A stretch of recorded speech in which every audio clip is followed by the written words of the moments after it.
Numa entrevista, normalmente quem pergunta é o jornalista.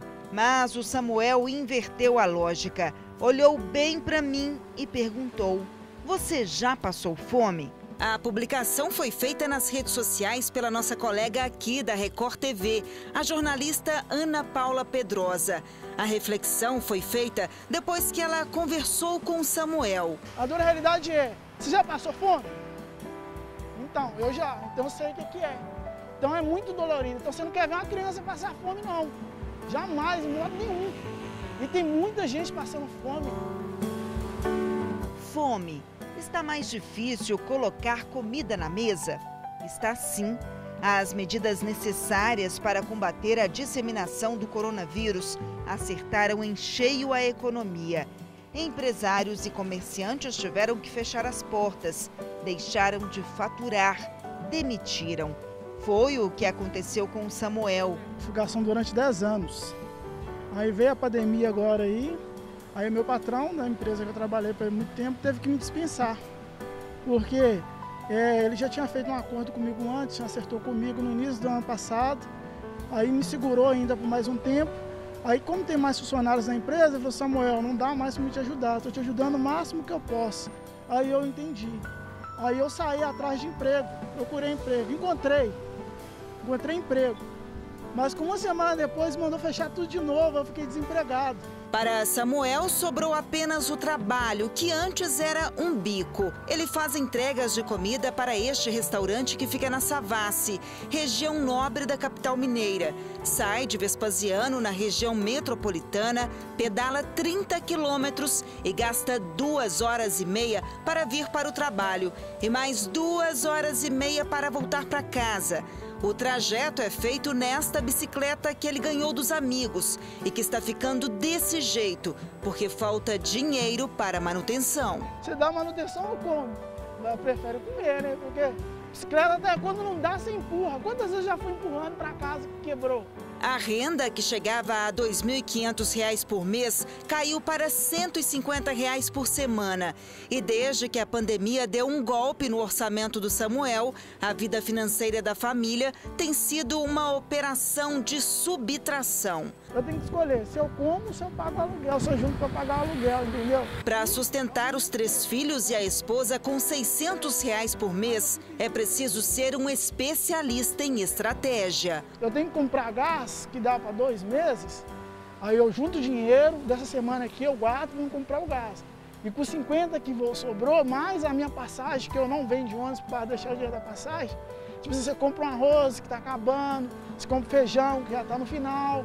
E carne, assim, é um ovo, né? Porque hoje em dia a gente não come carne mais não, ninguém está comendo carne, é difícil. Dona Tereza e seu Adilson não têm dinheiro para comprar nem o básico. Para não ficar sem comer, eles vieram à sede do movimento de luta nos bairros, vilas e favelas em busca de ajuda. Como é que tá a casa da senhora lá, os armários, a geladeira? Não tem nada. Nada, nada? Nada. O casal faz parte de uma estatística preocupante. Uma pesquisa feita em fevereiro pelo Instituto Data Favela, Locomotiva Pesquisa e Estratégia e a CUFA, a Central Única das Favelas, apontou que 68% dos moradores de ocupações, vilas e favelas de todo o país não tiveram dinheiro para comprar comida pelo menos um dia durante um período de 2 semanas. O número de refeições diárias também vem caindo, de uma média de 2,4 por dia em agosto de 2020 para 1,9 por dia em fevereiro. Quem mora nesses lugares são as domésticas que estão sem emprego, né? São as faxineiras, são os pedreiros, são as pessoas que não estão conseguindo emprego, são os ambulantes, né? E não estão trabalhando. Então, como que essas pessoas vão sobreviver? Sem auxílio emergencial e sem poder trabalhar. Dona Tereza e seu Adilson, que vivem na Vila Eliana Silva, em Belo Horizonte, sabem bem o que acontece quando a fome bate a porta. Tem que beber água, né? Eles vão voltar para casa com 2 cestas, uma de alimentos e outra com produtos de limpeza e higiene pessoal. Elas são montadas por voluntários que não medem esforços para ajudar o próximo. mas que a cada mês recebem um número menor de donativos.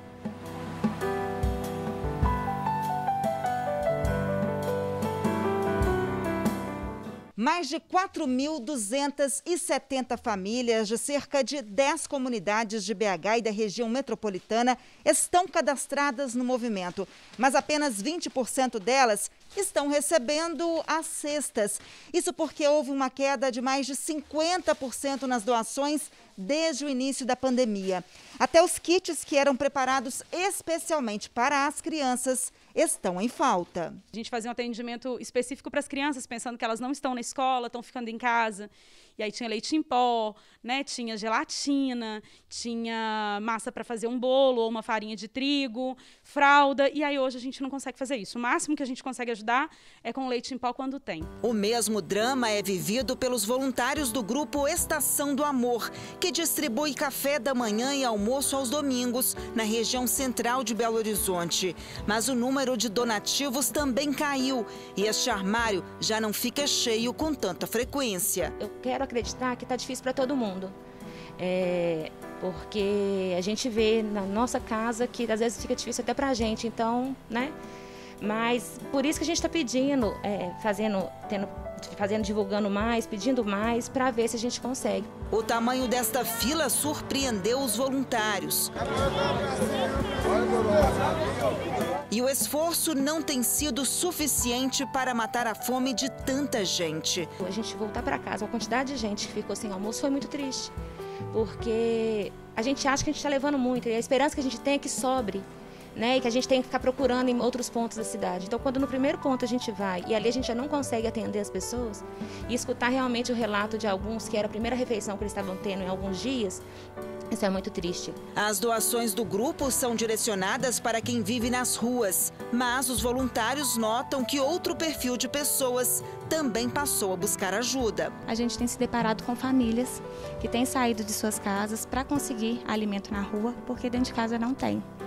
Muitos desempregados, sem o auxílio agora, então elas estão tendo essa procura, saindo de casa para ir na rua conseguir alimento. O grupo Hoje é Dia do Bem surgiu na pandemia com o objetivo de levar alimento aos moradores de rua. Aos poucos, as filas ficaram maiores.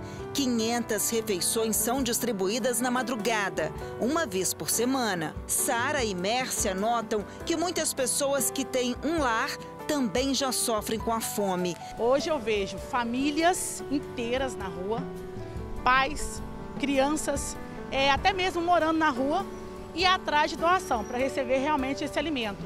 Às vezes somente um alimento por um dia ou às vezes aguardando uma cesta básica mesmo. Momentos assim também servem de ensinamento para as crianças. Desde bem cedo, elas reconhecem a importância de fazer o bem. Com os pais ou responsáveis, integram o grupo e levam comida e acolhimento para quem não tem nenhum teto onde se abrigar. Tem que ajudar, né, eles, porque eles ficam na rua, não tem dinheiro para nada. Me sinto bem, porque eu estou ajudando alguma pessoa e eu posso transformar o mundo no futuro. As voluntárias ajudam 179 famílias com doações de cestas básicas e de lanches que elas mesmas entregam. Mas, assim como os outros grupos, também são impactadas pela queda na arrecadação. Já tem 5 anos que eu participo assim, a fundo de projeto social, mas eu nunca vi do jeito que está. Eu nunca vi, gente desempregada e muita necessidade. Então como fazer? É só assim, misericórdia e pedir ajuda a todo mundo para a gente conseguir diminuir essa sensação de necessidade extrema.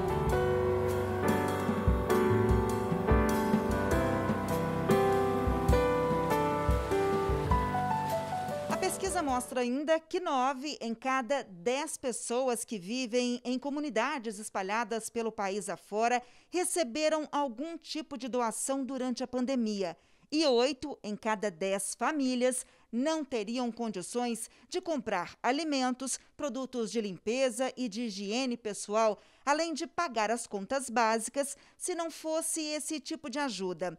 É o caso da dona Ailza, que mora com a mãe e com os 2 filhos. Aqui no imóvel, ninguém está trabalhando. Os 4 vivem com uma renda de R$ 270 do Bolsa Família. Desde o início da pandemia, a faxineira não consegue mais trabalho. Estou acostumada a trabalhar, não tenho preguiça de trabalhar. Fazia faxina, antes aí da pandemia.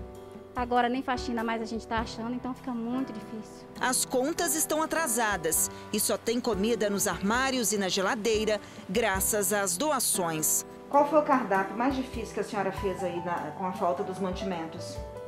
Teve dia que a senhora chegou a fazer o quê? Aí só legumes, um ovo, que é o que mais come, é ovo. É o que sempre tem, é ovo.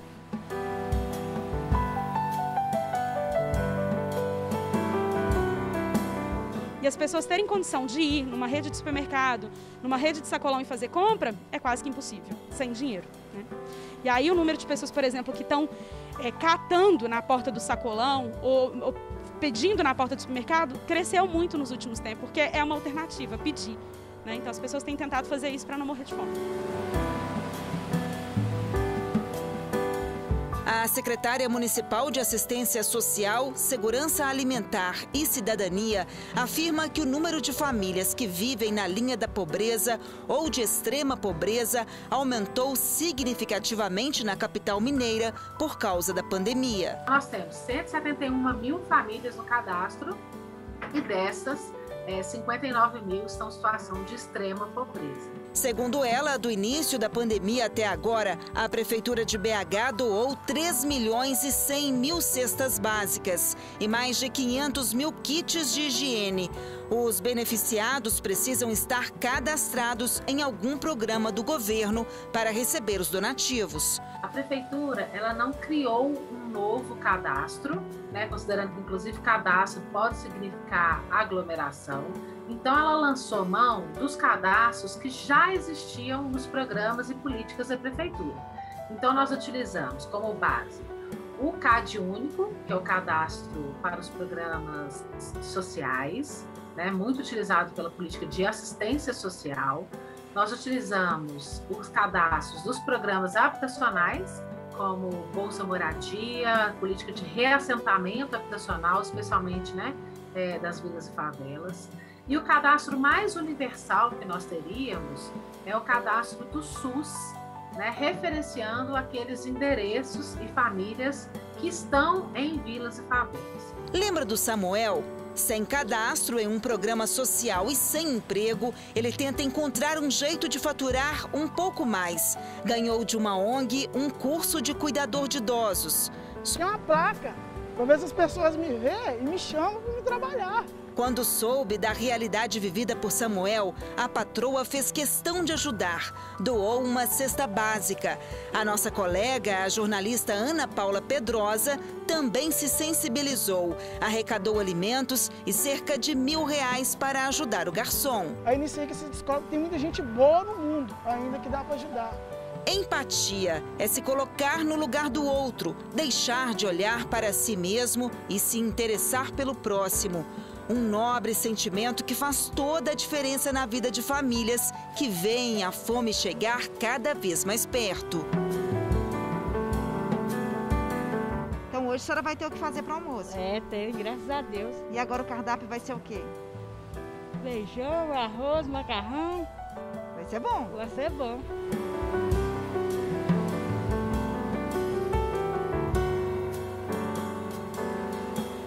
E agradeço também as pessoas que estão doando aí, porque tem ajudado muita gente.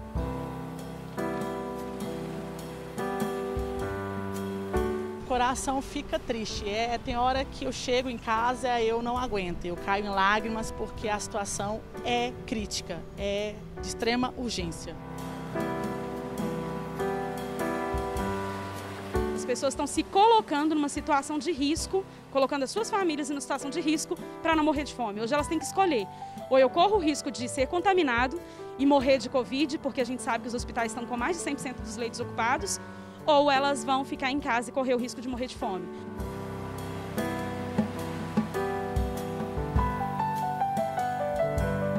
Já tem 5 anos que eu participo assim a fundo de projeto social, mas eu nunca vi do jeito que está. Eu nunca vi, gente desempregada e muita necessidade.